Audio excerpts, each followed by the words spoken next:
Okay, without any further ado, let's answer the first question. The first question contains two questions. The first question is, our population is always growing and we have many more people on this earth than ever. How can we all have had a past life? How can we all be having a reincarnation? That's the first question. I think the question, I have come across this question all the time. I think the question is not without, with due respect to the questioner. I don't think that the question is written in a very clear way. I think what you mean is like this. Buddhism is talking about reincarnation. When a human passes away, he could reincarnate into another human. He could reincarnate into an animal, or in the hell kingdom, or in the heaven as a heaven being, or in Azura, 6 paths of reincarnation. What he's saying is, given, I think that's what he means, given a fixed number of people, for example, how come the world population is growing? So if one die and reincarnate again, how come it's all growing? I think that's what it is. So he thought that that's a conflict. The world that we're living in now is called a Saha world. S-A-H-A, Saha world. Saha is a Sanskrit word. Sanskrit, you have to know what that meaning of that word. Sanskrit is a classical Indian language. A Saha, that means a world with suffering, and you are able to endure the suffering. Now in this Saha world, it contains 3 levels. The first level is the Kamadhatu, which means that the world of desires, the world full of desires. And the second level, which is a higher level, is a world without desires, but a world with form. Rupadhatu, they call it. Rupadhatu. Rupa means form, material. In other words, in this world, it's a world of both material and desire. What is material? Material, if you analyze in the minute form, is protons, electrons, neutrons. It's material. A world of material that you can see. Sometimes you can see material, sometimes those minute materials like protons, electrons, neutrons, you can see them. But it's a world of material and desires. This is our world that we're living in.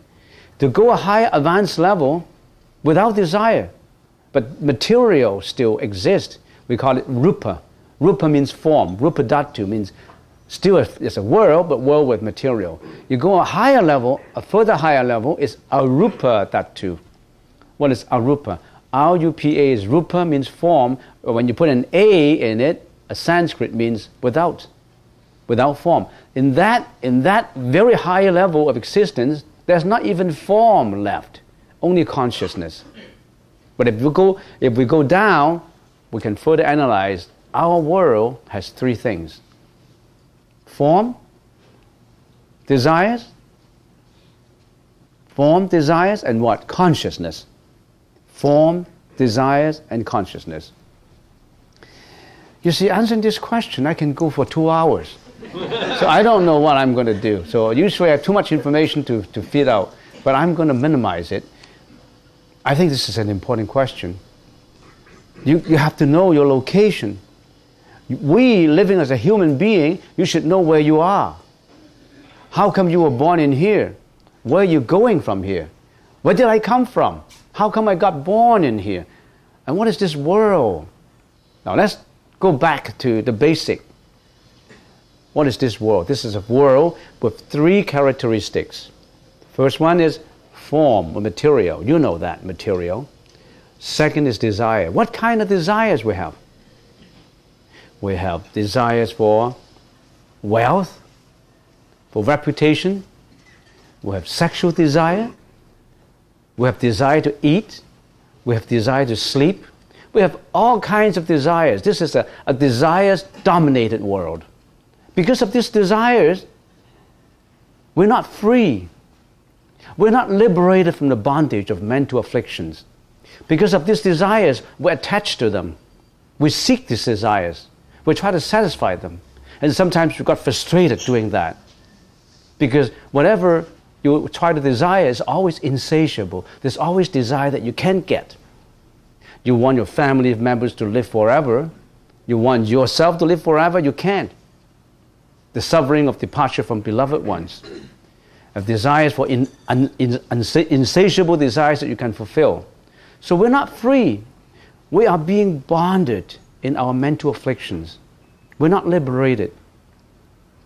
We're like the wave going up and down. We're always running like a wave, up and down, up and down, in the ocean of desires. The kind of desires, I can name 1,000 desires. This is because of those desires that we attach to them. We attach to them. We try to satisfy them. That's why we have greediness, hatred, jealousy, anxiety, fear, disappointment, violent behavior, selfishness, egoistic behavior. You name them. Because we're looking for those desires. These desires give us the bondage. We're not free. You think you're free? We're not free. We're like a wave going up and down. All this wind coming to raise the wave up and down. All this winds of desires in the ocean of desires. Up and down, up and down.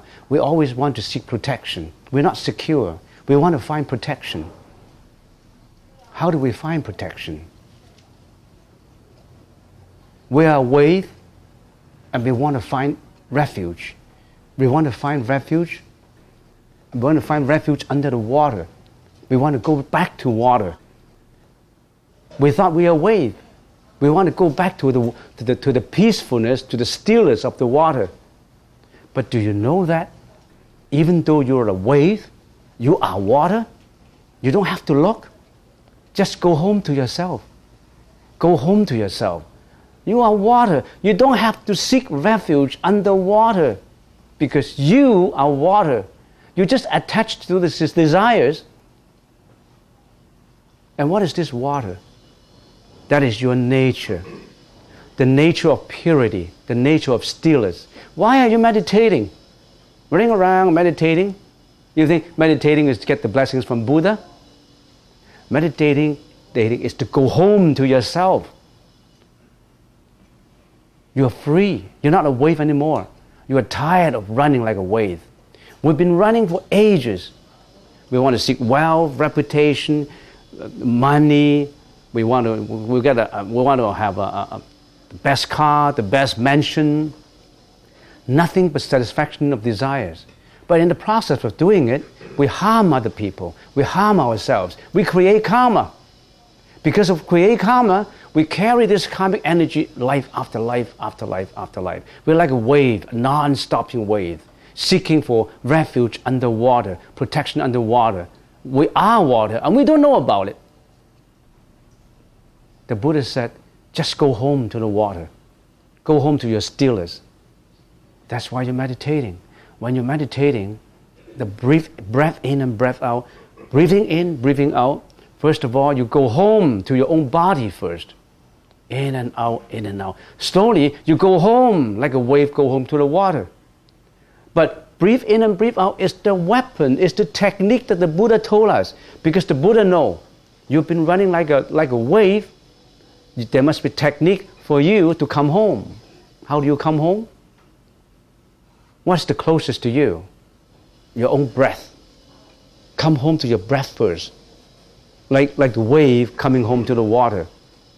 Come down first, come down. And when you come home to yourself, come home to the stillness, there's wonders in there. There's enlightenment. When you are enlightened, you're not attaching anymore. You are free. You're not frustrated like a wave.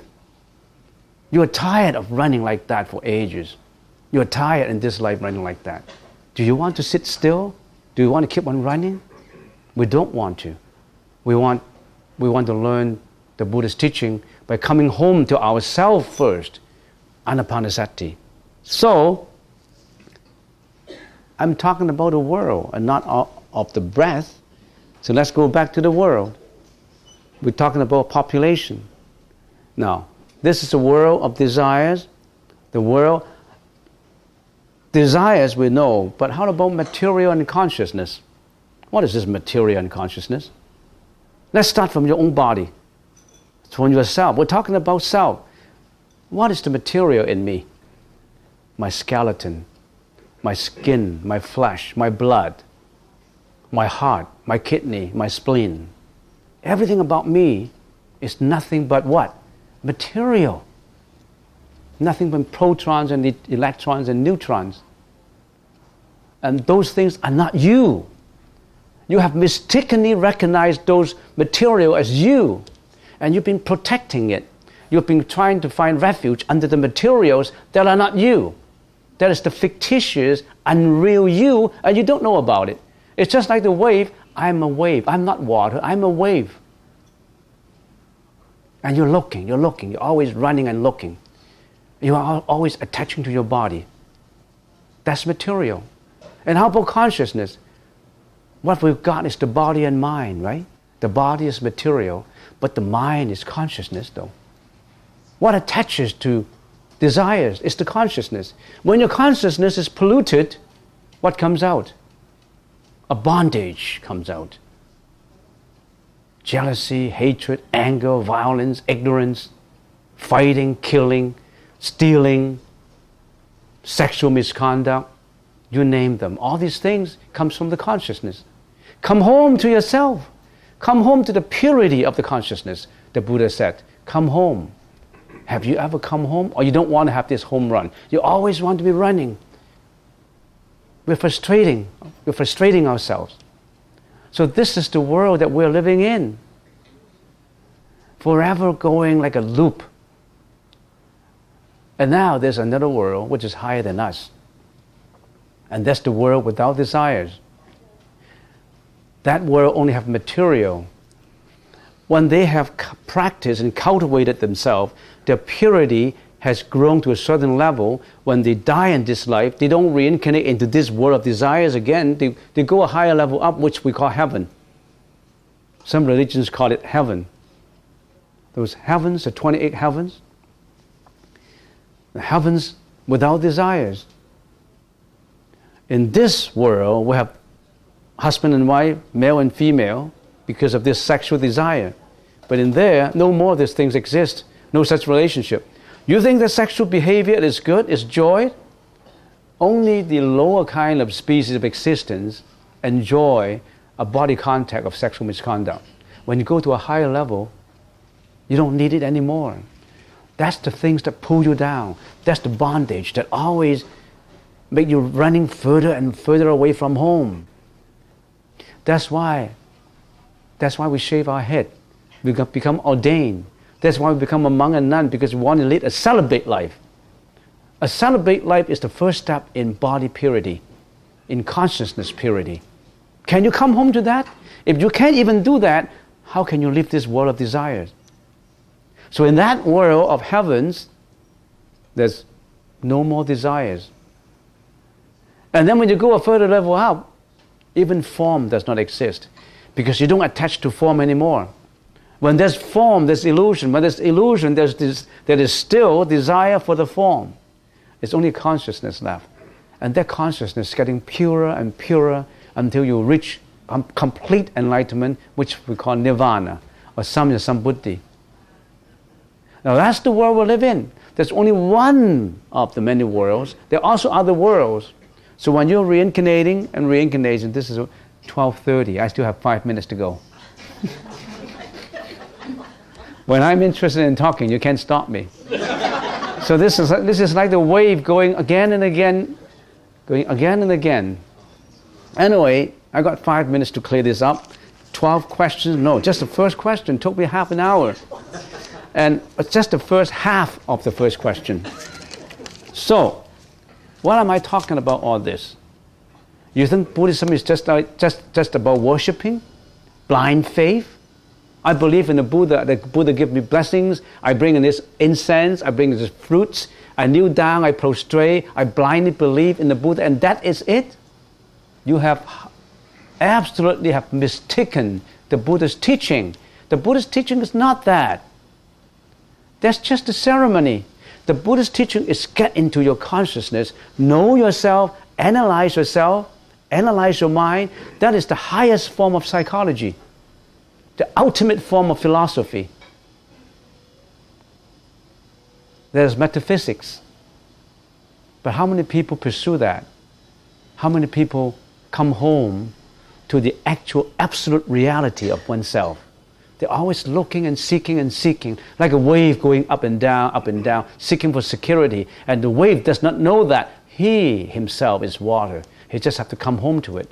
Is it easy to come home? Very difficult. Because we've been used to running. We never sit down. We never meditate. Now, the Buddha gave us the teaching, provide us a chance to recover ourselves, to discover the absolute reality in us. Are you going to give it up in your whole in this lifetime? If in this lifetime you're just going through the daily routine of eating your breakfast, going to lunch, going to work, eating your dinner, going to parties, talking on the phone, watching television, going on holidays, and that's it, you are nothing but a traveling bag, carrying this material and consciousness all your life, creating all this karma, and you're going to go to the next life again. And what is this next life going to be? What would I be in my next life? You know if I tell you. What have you done in this life? If you have done sexual misconduct, if you are greedy, if you are jealousy, if you have a lot of hatred, you have violent behavior, you are very egoistic, you never want to give anything, you're not practicing any charity, you are not a good person. You think you're going to be a person again next life? The animal realm, the animal kingdom, the ghost realm, the infernal realm. These three realms are waiting for those who are vicious in this life. And also the heaven realm is waiting for you, for those who are virtuous in this life. But is going to heaven the best? Heaven is not the ultimate to go, but it's already better than the three vicious realms. I think I'm going to stop at this point. So, because I can't go on, because they need a rest before they start at 1 o'clock. And also we're going to have release of food to the hungry ghost tonight that we perform, and at 6 o'clock, and it would go to 9 o'clock, 9:30. So it's a long day for us, and I have 12 questions, but I think suffice it to say that if you are interested in knowing all about yourself and the world, why you get born in here, where you should be going, what is your ultimate objective in life, what should I do in my life, how come I get frustrated, how do I come home for yourself, how can I be happier, how can I be free from the bondage of mental afflictions, or do you know about mental afflictions at all? I don't know. When I'm angry, I just want to hurt people. When I'm sad, I just cry. When I'm happy, I just laugh and giggle and smile. And that's what's me. You're nothing but a machine. You're nothing but a machine if you do that. I turn on the computer. If I program my computer saying, whenever somebody tells you a joke, laugh, I click it on, the computer can laugh. Whenever something tells you a sad story, you cry. I software and program it, it will cry. So are you just a computer to yourself? Try to explore this spiritual odyssey as expounded by Buddha 2,600 years ago. This spiritual odyssey will take you to the wonderland of reality. Do you care? Or you want to go into the loop of reincarnation? Do you have enough suffering? Let me ask you. In this life, do you think you have enough suffering? If you haven't experienced suffering, you haven't experienced life.